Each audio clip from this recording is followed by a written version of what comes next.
He threw a leg across that iron horse and pulled the throttle down. A million things rushing through his mind like that rumbling sound. Living life in his own eyes, direction isn't clear. So searching all these years.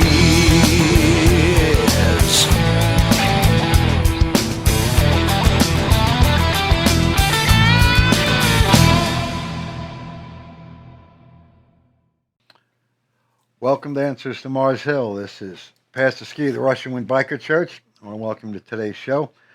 And, just some things that are going on. We've finally started to experience a little bit of summer out here. As, someone in motorcycle ministry with a biker church, it's exciting to be able to have the freedom to ride around, be in the wind, as we say. And also the country's opening up more and more as we go on. So all of a sudden, feeling a lot of freedom these days. And as we all know, freedom is something our country was founded on, and a lot of that has been challenged over the last, it's been challenged for a long time, but over the last year and a half, a lot of our freedoms have been really compromised, stretched, a lot of oppression going on. And I think even what's left is, kind of a mental oppression. Going to the stores, doing what we do, and the mask mandate has been taken off. And even here in New York. And yet, I go to the store and it's still 70-80% of the people are still wearing masks. And I understand, as we want to be safe and everything else. But it just seems like people have been inbred with fear at this point. And it's a very sad thing to watch, but hopefully over time the country will get back to just what we do best, the freedom to live our lives and not have to be concerned about every breath we take, everything we touch that we've had to do for the last going on almost a year and a half, I think. And so last week we replayed a show that I did on the fact that Jesus said that we shouldn't be judging each other, that there's no excuse for any of us to judge each other. We're supposed to love each other and basically look at ourselves, get a picture of ourselves and work on ourselves. And I think I mentioned comparing ourselves to Jesus. And if that don't line up too well, then work on ourselves before we go out and start judging what other people do, whether it's within the faith or outside the faith. Jesus didn't come to judge the world. He came to love the world, and we talked about that.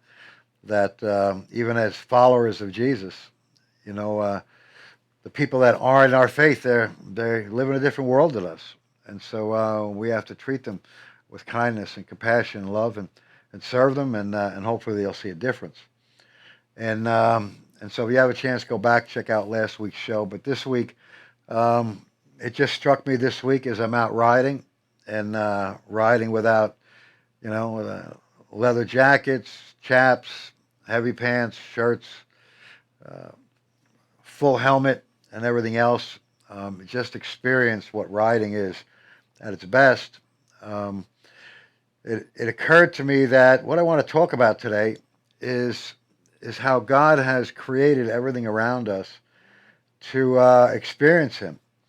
The Bible tells us that the whole world really shows the glory of God, and our life, everything we do, everything we see, just being out there in the environment, looking up at the sky and seeing the stars, is supposed to be a conversation, not just a random experience that we were plopped in this environment to just live out our lives and until the sands of time run out.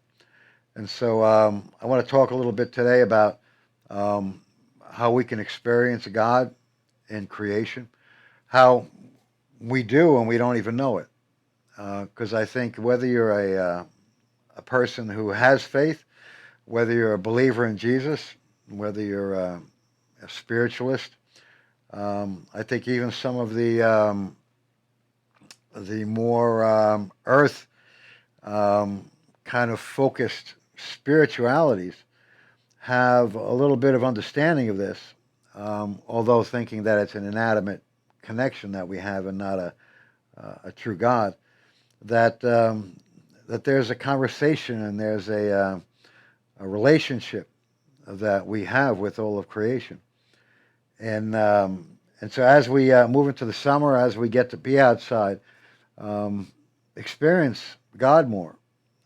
When you experience things that are around you, understand that those things were put in this environment in our life to speak to us, to tell us that life is good.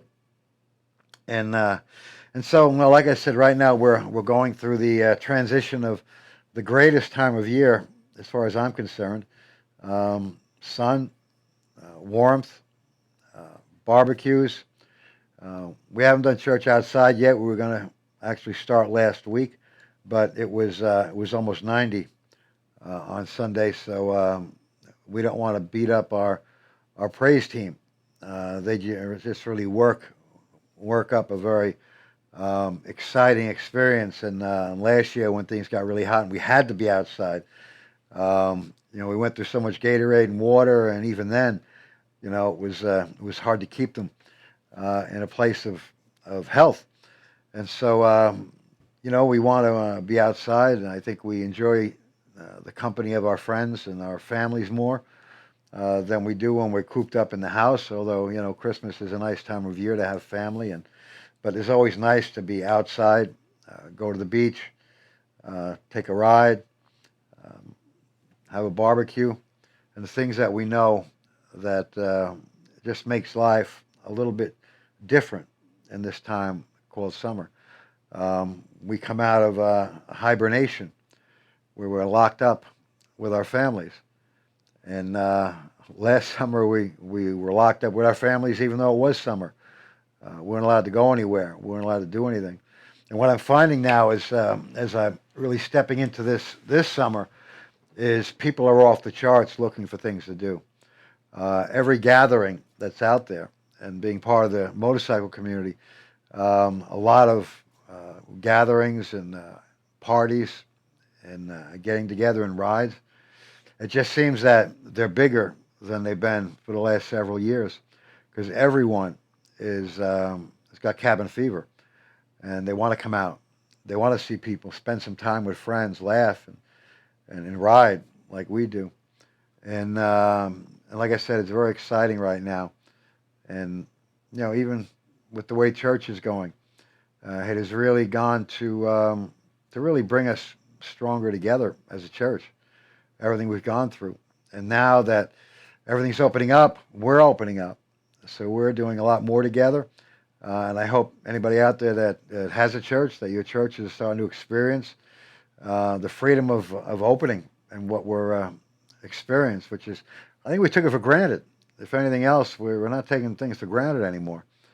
And so the fact that we can get together used to be a right, an unspoken, automatic privilege. Well, we found out that that might not always be the case. And so as we dig into this conversation today about God's creation, I want to kind of bring us to an understanding and maybe focus, and for those out there that aren't in faith, an appreciation, not to say so focused and just blinders on your life, to look around and allow the goodness of what God put around us to make life a little better, a little more worthwhile. And so when we come back from a few words from our sponsors, I want to jump right into the creation, how God wants to love us through everything He's planted for us. So we'll be back in a minute with Answers from Mars Hill.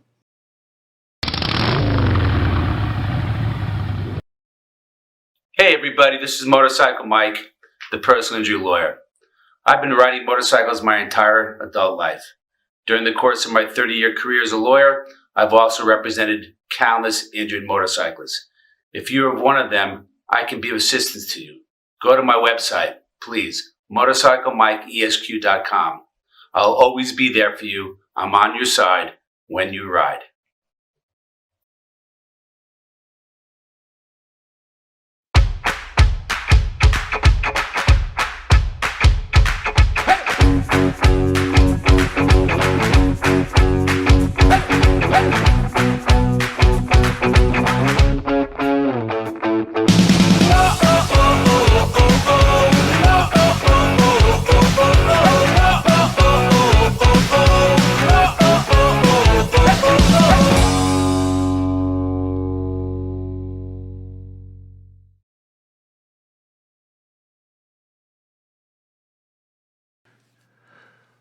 Welcome back to Answers from Mars Hill. Pastor Ski again.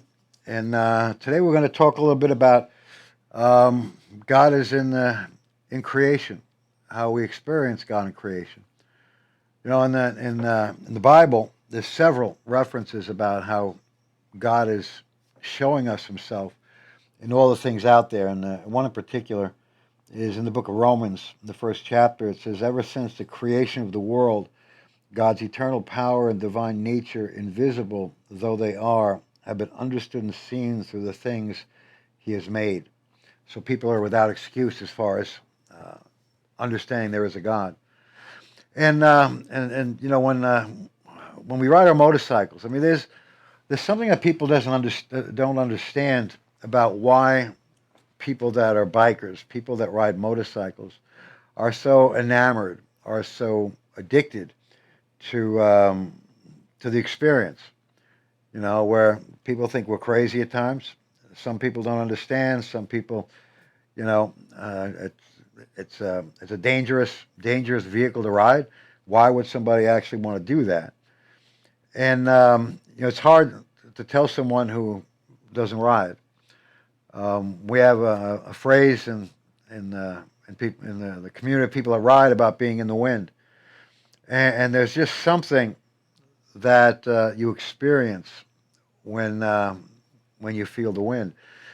Jesus actually talked about that when he talked about how the Spirit is. When he was having a conversation with one of the Pharisees, he said, you know, and the Pharisee said, you know, what do you mean this whole spiritual thing? And he said, the Spirit's like the wind. You can't see it. You don't know where it came from. You don't know where it's going, but you sure do feel the effects of it. And he said, that's how it is in the Spirit. And so, you know, one of the things that we experience when we're riding on motorcycles, being in the wind, is there's actually a spiritual transaction, a cleansing almost, that you feel through the experience of being in the wind. And the things that we feel when we interact with the environment around us, there was a creative intent in that. You know, don't think that, you know, we walk in this world and all the things around us are just random things that appeared, whether they're stars or the ocean or the wind or trees or animals, dogs and cats and all these things. Don't get yourself locked up in this idea that everything has just been a random evolutionary occurrence, because you miss really the overbearing greatest experience of life in general. You know, if we aren't a created being, and if we're not in a creation, then what's the point of anything? You know, I think Solomon said that. You know, what's the point if there is no God? You know, you're born, you do something with your life, you die, and that's it. And then your memory vanishes into oblivion. Your body disintegrates into ashes and dust. And what's the point, you know, of the whole thing? And science will never be able to explain the interaction we have with creation. You know, we have a sunrise run every Easter. You know, sunrise service is one of the traditions of the Christian church, and we've created a biker experience. And there are so many people that aren't close to God that are drawn to that they get up and it might be freezing out, and, you know, as cold as the wind is, they enjoy being out in the freedom of feeling the wind.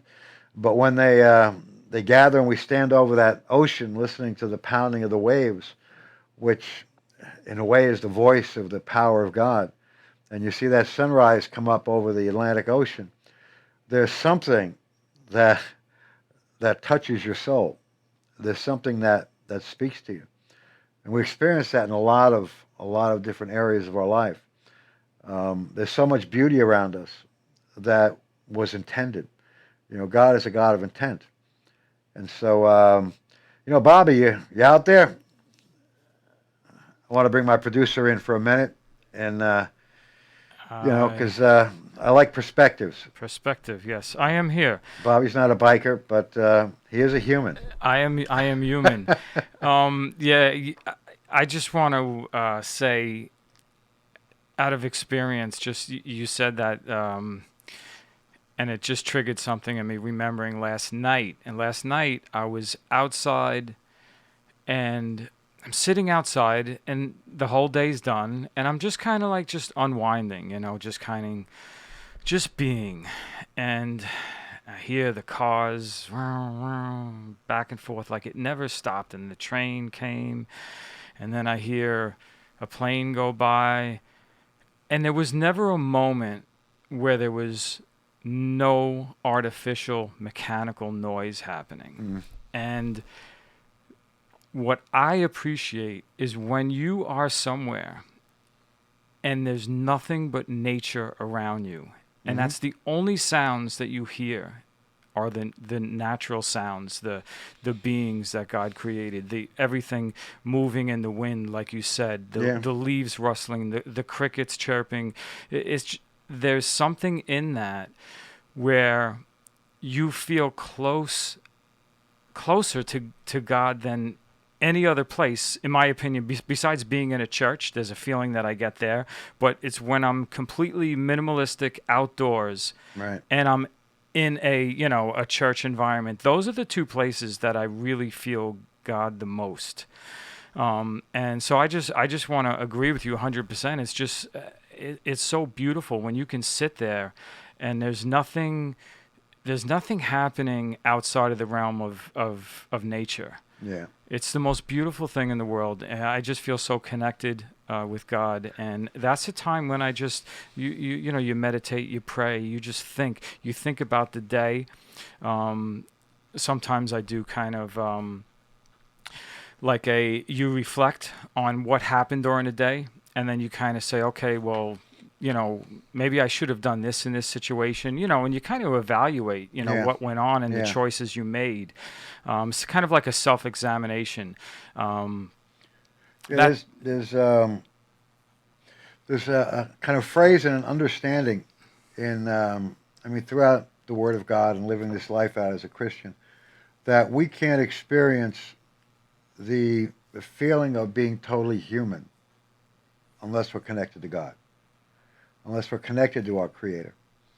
And the thing is, we have spent so much of our humanity walling ourselves off. When the earth was created and humanity was growing, and even if you go out to kind of some of the more remote parts of our country where it's farmland, and it's just wide open spaces, and you see all the things that are part of the created order, there's something that changes in your soul. We've become the mechanization of what we create, and it's why we're so disconnected from God. I remember when I moved out to Suffolk County on Long Island, there were no fences between houses. There were very little houses, and then over time you have houses you can't see down the block. You can't see more than 50 feet, and then there's a wall, and then everybody's putting fences around themselves. And you look at Manhattan, how much of the world can you experience in Manhattan other than buildings and concrete and bricks and cars and horns and the city? The only thing you have is you look straight up, and that's all of the world you can see. And you can't even see much of it because you No. don't even see the sky. When you're in a No. remote area, Yeah. you can really, see what's out And there. that's, one of the things, again, relating it to riding a motorcycle. We don't want anything. It's a mentality of separating ourselves from our environment. We're in a car, and we close the windows and we blast the radio, and so we don't hear what's going on around us. We don't see anything that's going on around us, other than the guy in the next car that's cutting us off and all the other things. And the one thing about riding a motorcycle is you see everything in a panoramic view. I mean, one of the frustrating things, you ever been in a car and somebody's in the passenger seat and they're looking at something up in the sky and they say, look at that, and I got the roof of the car. I can't see through the roof of the car. I can't see anything around us. Mm-hmm. And we miss so much because we live in a walled-off, caged-in environment, and it's by choice. We're locked in our house in an environment that we control the temperature, we control the humidity, we control everything. And we miss the entire created order that really brings a peace to our soul. I don't know about you, but this time of year, really, we're out on our deck, and we're still in the neighborhood. But I'll tell you something: in the area I live, not much pollution. On a starry night, it's the most extraordinary thing. You can just sense there's something bigger than us when you look up and there's a billion stars up there. It's. And I get that feeling too. You mentioned like the ocean when you're standing at the edge of the land and the water's right there, and you look out, and it goes on and on forever, and it's like you feel so tiny compared to that body of water. It's like, oh my God, I'm almost like a grain of sand. Well, I love going to the beach out here, the ocean, and sitting when it's not crowded, not like beach time, and listening to the pounding of the surf over and over again, and getting lost in the power when that wave crashes. You can feel the earth shake, and you can feel the power that comes from somewhere. I mean, I know where the power comes from, and what this does for me is, number one, I feel the power of the creation, knowing that there was a creator. But then all the things I deal with that I'm allowing to overpower my life, the cares and the concerns and the bills and the worries, they disappear into the power of being, I don't know, you can call it one with creation if you want to. But there's something that cleanses you of all the things that seem to oppress us when you sit in the power of the sea. It's just a powerful presence, and it's an awesome thing when you can do that. And even the creatures that God puts around us.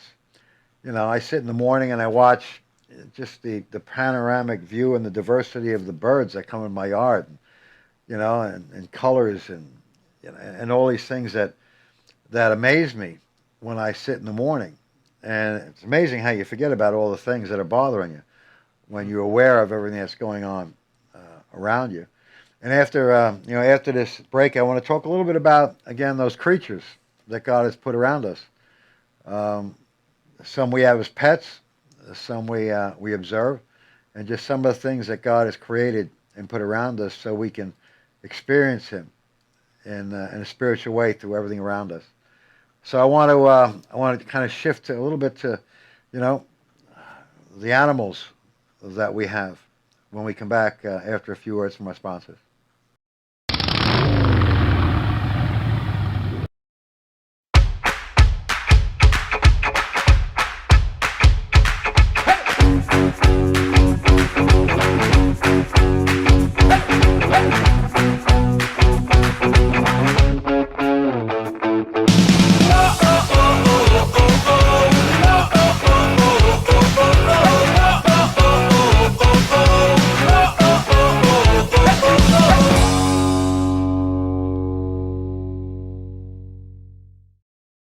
Hi everyone, Pastor Ski here, and I want to thank you for watching our program.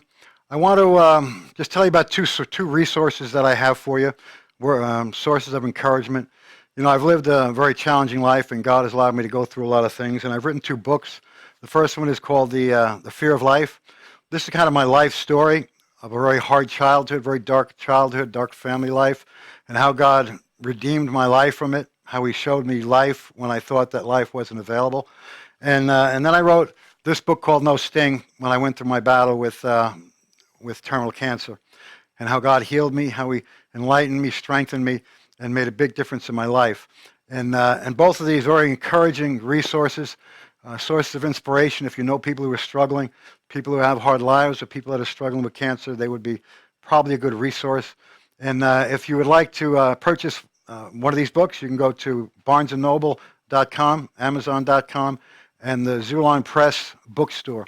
And I appreciate your support, and get these out and help a lot of people. God bless you all, and I'll see you down the road. Welcome back, and we've been talking about how we can experience God through his creation, all the things around us, the things we see, and how he created everything to be more or less a conversation on how much he loves us and the things that he's put there for us to enjoy. So I think Bobby has a question that a viewer sent in. We do have a question. It says, "Hello, Pastor Ski. My question is, I live in the city, and it seems like there are so many distractions going on every day, and I can never be able to just relax and meditate. Do you have any suggestions that could help me tune out the noise or background noise in where I live?" Well, as far as tuning out the noise or creating a space to kind of allow God to speak into your life from all around you. I mean, when we decide where we're going to live, what we're going to do, obviously there's plus and minuses, and there's decisions on what's important in our life. And so you have a city mentality. I mean, I think that used to be in a cartoon or a kid's book about the city mouse and the country mouse when we were growing up, and the different perspectives, and that's kind of actually probably speaks into what we're talking about when you think about it. But I would say someone who lives in a city has to be much more proactive on finding ways to create that space, whether it's what you can do in the environment you live in, intimately, your direct area. I'm not a city person. There are things we can do to connect with God through reading, through walking. Manhattan's tough. Yeah, I was going to say, you just mentioned it's going to be hard. You live in an apartment building, and it just seems like there's always something going on. But it might be good if there's a local park nearby, even if you can just somehow escape a little bit, at least to where even if you hear people in the background, laughing and having fun, I think that's more closer. It's very hard in the city, and that's what I talked about. How we've created so much chaos in everything around us, and blocked ourselves off to get more out of less. The whole idea of New York City is more square foot of office space and less real estate. And what's the cost? Well, the cost is you lose a lot of your connection with what's good in life, the things that are around in life. And so I would say you have Central Park. If the city is not New York, you're going to have to find a space, because these things are really important. God will speak to you if you look to him and understand how he is there in everything we see. And the conversation that I'm trying to bring, it goes even beyond looking around. It's even understanding the complexity of things around us. I mean, if you have a fish tank, just look at the complexity and the beauty of someone. I mean, I'm not a fish person, but I really appreciate when I have a friend that has one of those tanks that has all those different kind of weird looking fish things that are around with all kinds of fluorescent colors and stuff, and just appreciate God's creation from the beauty aspect. From you can find God in virtually any part of the created order. And not just take, that's something that's cool. Well, that's cool for a reason. That's eye appealing for a reason. And I mentioned before the break that I wanted to talk a little bit about Creatures. creatures. I thought you said preachers there for a second. And I said, I don't want to talk about preachers. But we have pets. We have things that we enjoy, and we have to start thinking about why those things actually are meaningful to us. We have a hard time wrestling with the why. We just take something for granted that we have a pet, we have a dog, we have a cat, a rabbit, whatever might be your pet of choice. And why does it seem like that animal brings something to our life that's intangible? Some people call it love. That's kind of a conversation for another day. But when God made all of creation and He placed man in it, He told us that He created everything for our benefit, that everything was good, and then He used this weird phrase to subdue all of God's creation. Now, what does that word subdue actually mean? It means that there are qualities and there's intangible things and sometimes tangible things that are within everything around us, whether it's the animal kingdom, whether it's fish, whether it's birds, whether it's trees.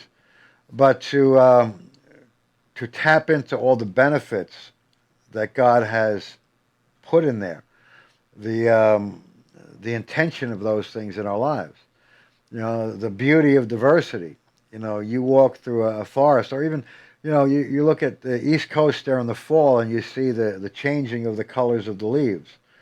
We have fall foliage runs where we'll get on our motorcycles and we'll go up in October to upstate New York and see, just the craziness of the reds and the yellows and the different colors, and how all those things are a purposeful transition of the created order.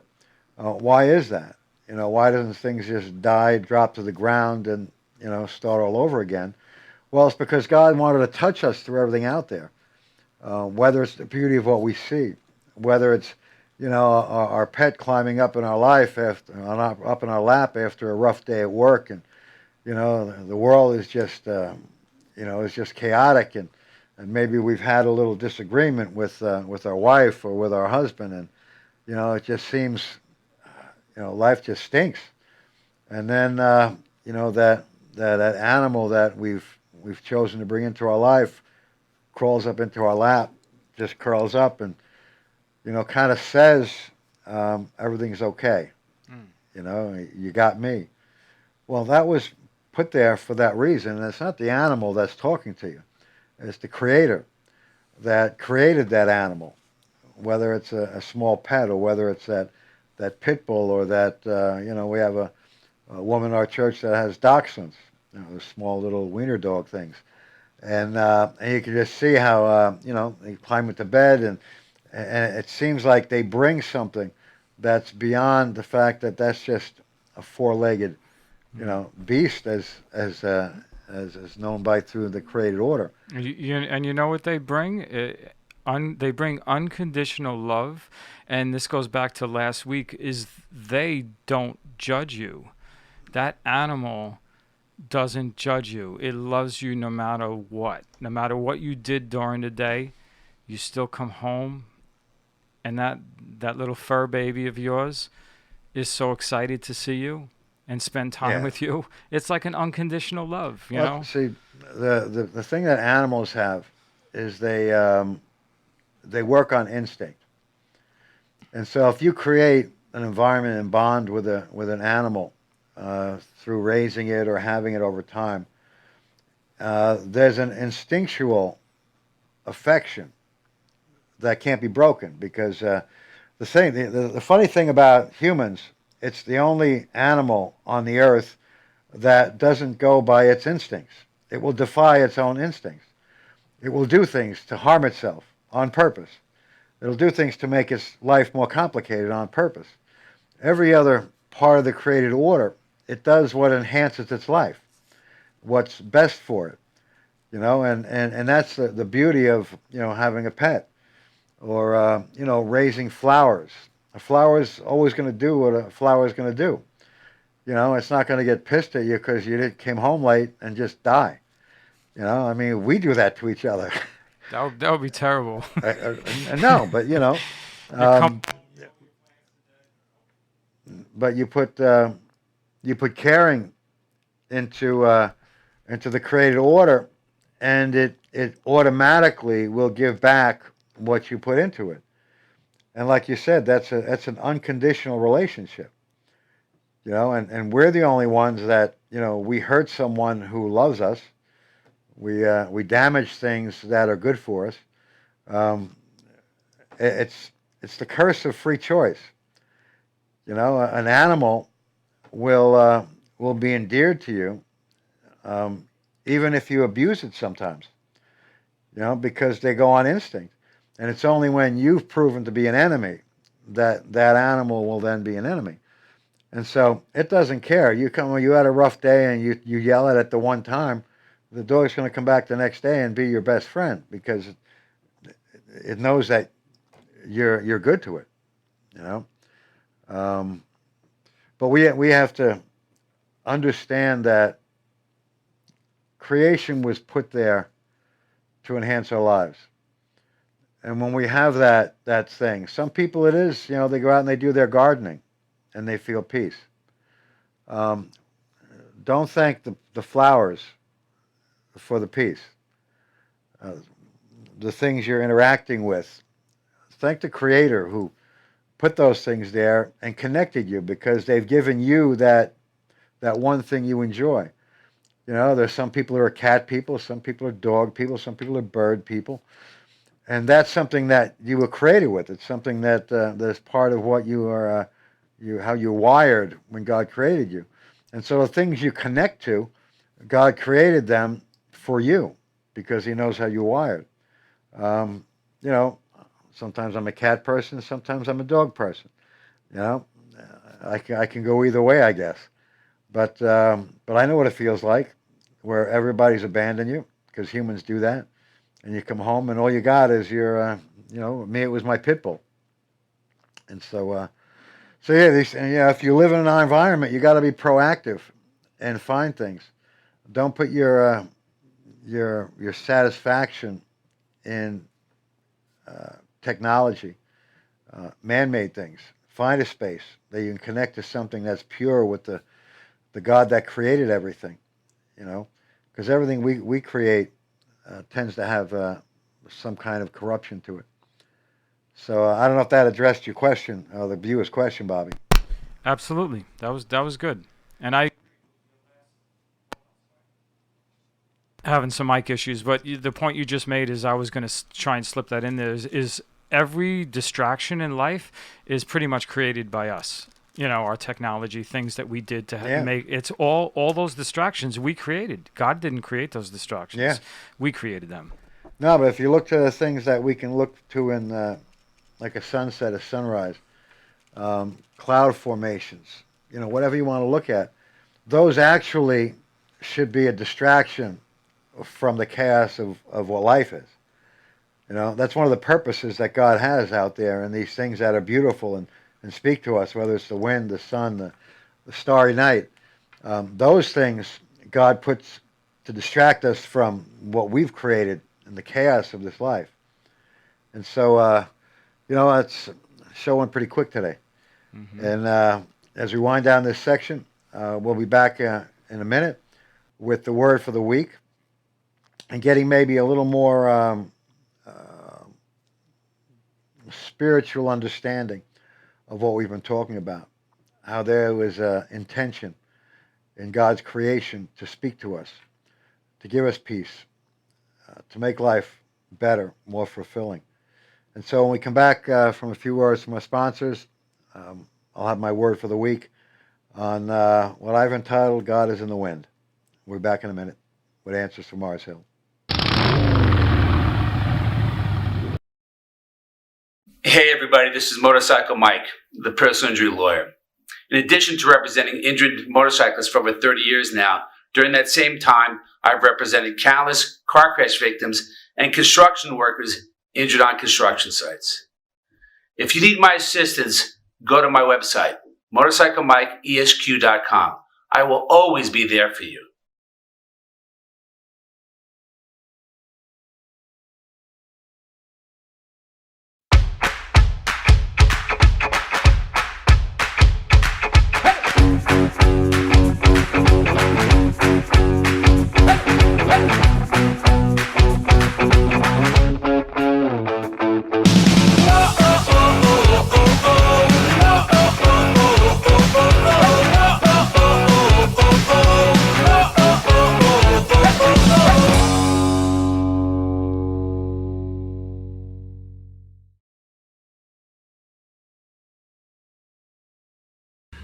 Welcome back to Answers from Mars Hill, and this is the word for the week. We've been talking about the fact that God is seen in all of creation. You know, Paul tells us in the book of Romans that man is without excuse for understanding that there is a creator. Science knows.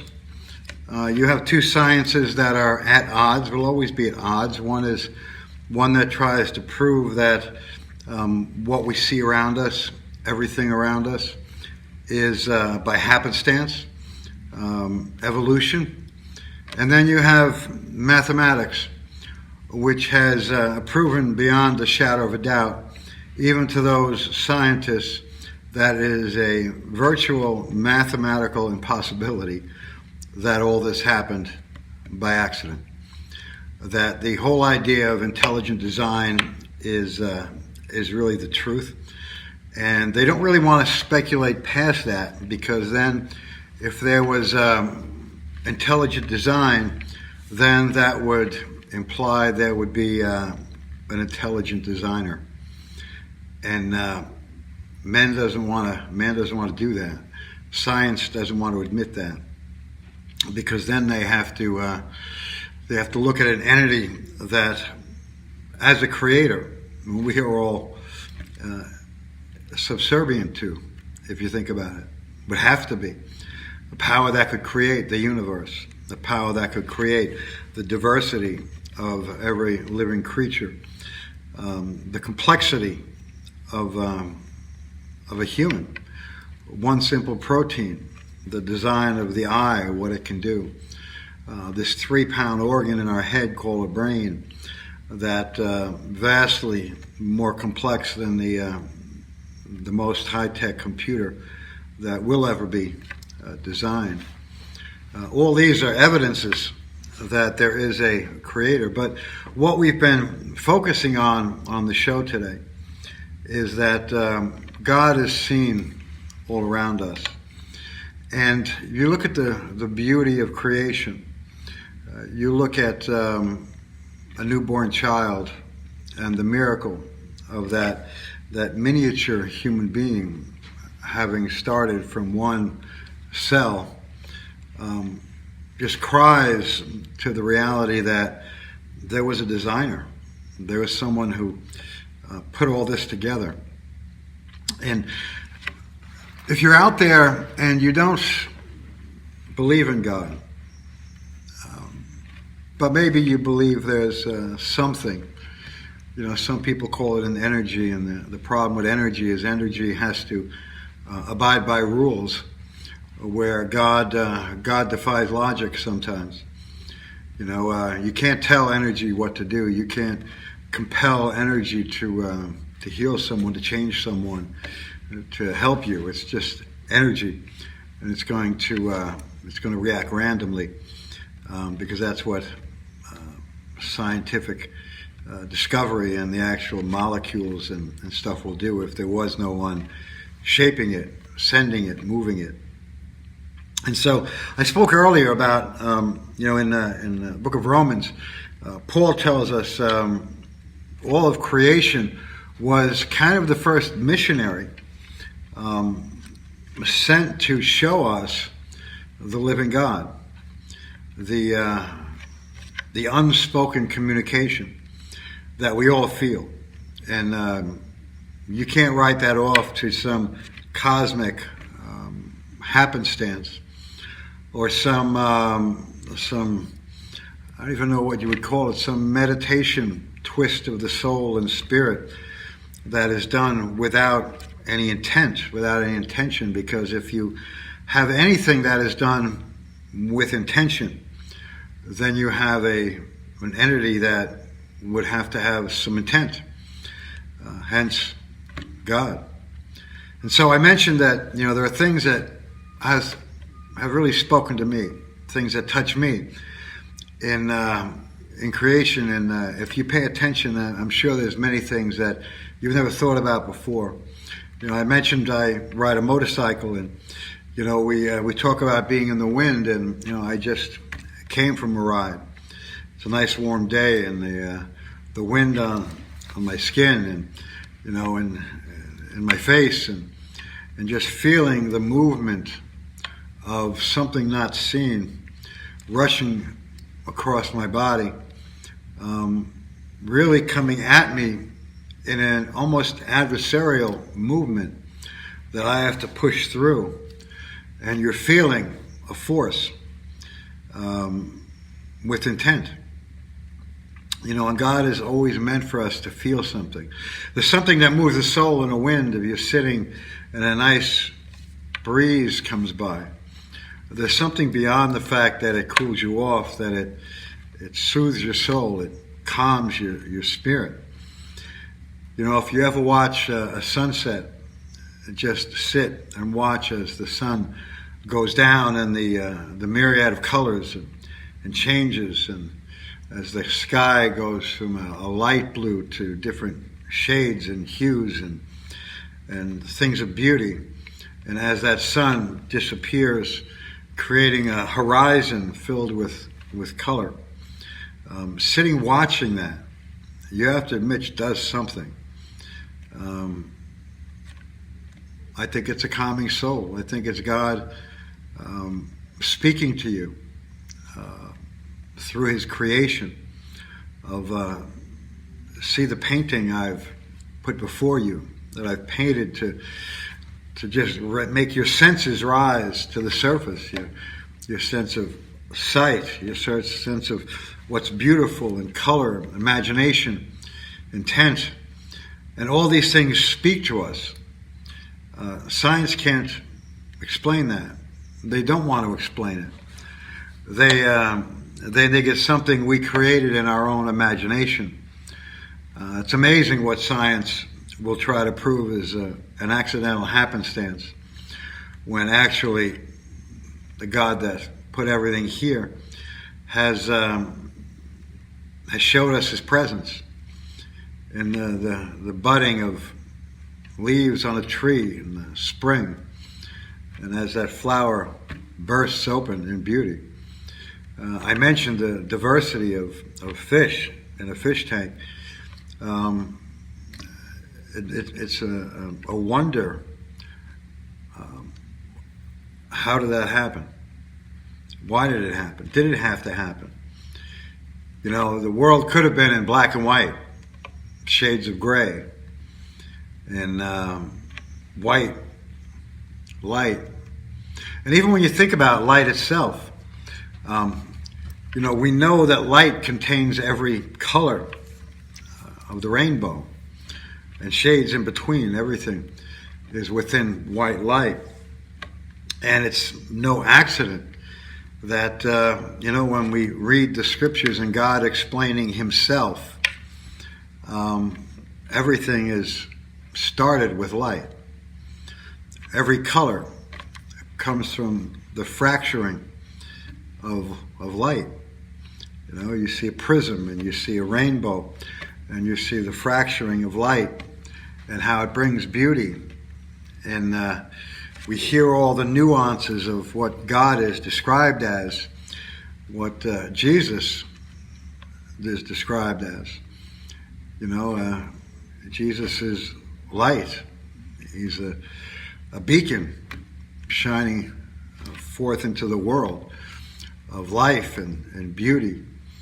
and just complexity and simplicity at the same time.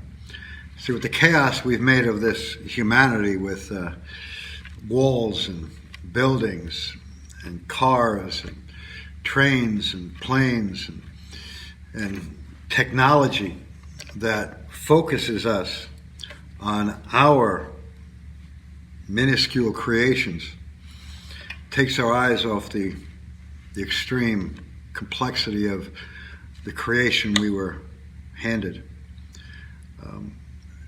And we don't appreciate it. We don't see it.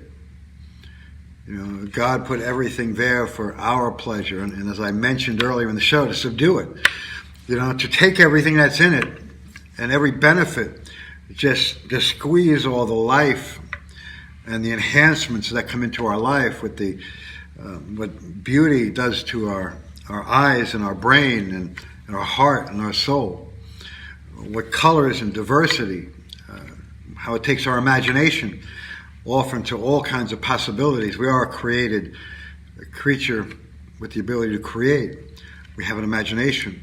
And those imaginations that God put in us are really heightened, and they're accentuated by the God of creation, the God who put it all there. And we subdue the things that are in it, the attributes that are within everything around us, and we put walls up and box ourselves in cars and walls, and we don't look up, we stare. You watch people walking, even if they're not in a city, they're walking through a field, they're walking through a country town, and they still have their eyes focused on this small 2.5 by 6 inch screen, man-made, to take our eyes off of what's really important, what's really beautiful, and just poison our mind with the dark things of the world and the news and the chaos and the gossip and the comments and the posts and the memes, and all the while life is all around us. God is all around us. Beauty is all around us. Peace is all around us. It's a sad thing. But I hope maybe in some small way this conversation will wake you up. Get out of your house. Go look around. Get out of the city. Wrap yourself with the environment, the creation. Look up on a starry night, or even how the moon comes through the clouds on a cloudy night. Watch the movement of the clouds and the symmetry of everything around you, and understand that God is good, and God wants to simplify your life. Be still and know that I am God, where it tells us. How can we do that in the chaos that is our humanity, our life, modern day America? There's no way to be still. They don't want you to be still. 24/7 everything. Can't sleep, something might happen in the middle of the night. Get a text, get a notification on your phone at 2 a.m, and because you got yourself in an awareness that I got to know what's going on everywhere. I have to be involved in everything. We wonder why we can't sleep, why we can't find peace, why we can't have a good life. God's created everything that's good. Be at peace with God. God's the God of creation. Be in the wind. Feel his breath move the hairs on your arm as you get goosebumps and you feel chills. It's not the wind, my friends. It's God speaking to you. So that's my word for the week. In this chaotic world and just the chaos, the darkness, pandemics and racial divides, fights and politics and blah, blah, blah, blah. Be still. None of that really is that important in the big picture. Your peace, your contentment, your fulfillment. Be still. Your Creator loves you. He's screaming at you. through everything around. So that's the word for the week. This is Pastor Ski from the Russian Wind Biker Church. God bless you all, and I'll see you next week on Answers from Mars Hill.